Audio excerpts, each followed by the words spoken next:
আমরা আকাশকে নীল দেখি। এখন একটা কমন প্রশ্ন যে ভাইয়া আকাশকে নীল কেন দেখা যায়। সো এখানে কিন্তু খুবই সুন্দর একটা সায়েন্স আছে। সো আমরা এই ভিডিওতে দেখব যে আসলে আকাশকে নীল কেন দেখা যায়। সো আমরা প্রথমে দেখতেছি যে একটা সূর্য, আমরা নর্মালি জানি যে সূর্য হচ্ছে হলুদ রঙের হয়, কিন্তু রিয়েলি বা বাস্তবিকভাবে সূর্য আসলে হলুদ হয় না। সূর্য মেনলি হচ্ছে তোমার সাদা আলো দেয়।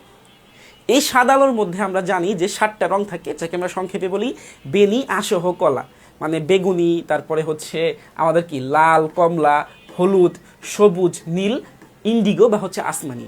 এই 7টা রঙের মিশ্রণে হচ্ছে সাদা আলোটা তৈরি হয় এবং এই 7টা আলো মূলত তোমার বায়ুমণ্ডলে ছড়িয়ে পড়ে। এখন বায়ুমণ্ডলে কি দেখো, বায়ুমণ্ডলে মূলত হচ্ছে ছোট ছোট কণা থাকে বাতাসের মধ্যে। এই কণাগুলোর সাথে মূলত হচ্ছে তোমার এই 7টা বর্ণের যে আলোগুলা, এইগুলা যখন হিট করবে তখন কণাগুলোর সাথে কি হবে, একটা ধাক্কি হবে, তাই তো, সংঘর্ষ হবে। এই সংঘর্ষের ফলে দেখা যায় যে তোমার লাল যেই আলোটা, এইটা হচ্ছে সোজা বের হয়ে যায়। এখন লাল কেন সোজা বের হয়ে গেল? কারণ হচ্ছে আমরা জানি লাল রঙের যে তরঙ্গ দৈর্ঘ্য, দ্যাট মিনস হচ্ছে যে ল্যামডা যাকে আমরা বলি, এটা হচ্ছে অনেক বড় হয়, বেশি হয়। এই জন্য হচ্ছে কি করে, এই কণার সাথে এরকম ধাক্কা খেয়ে সে হচ্ছে সোজা বের হয়ে যায়। আর নীল যেটা, নীল বর্ণ, তারপরে হচ্ছে বেগুনি আলো, এইগুলা বেসিক্যালি হচ্ছে তার তরঙ্গ দৈর্ঘ্য খুব ছোট হয়।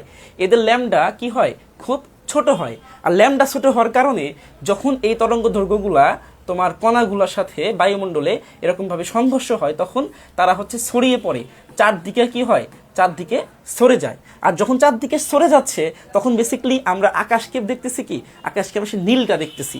এখন কথা হচ্ছে যে ভাই আপনি তো বললেন যে বেগুনি যেটা, এটাও তো হচ্ছে তরঙ্গ দৈর্ঘ্য খুব কম, এটাও তো সরে যাওয়ার কথা। হ্যাঁ, তাইলে আকাশের রং বেগুনি কেন হয় না, নীল কেন হয়? এখানে একটা কারণ আছে।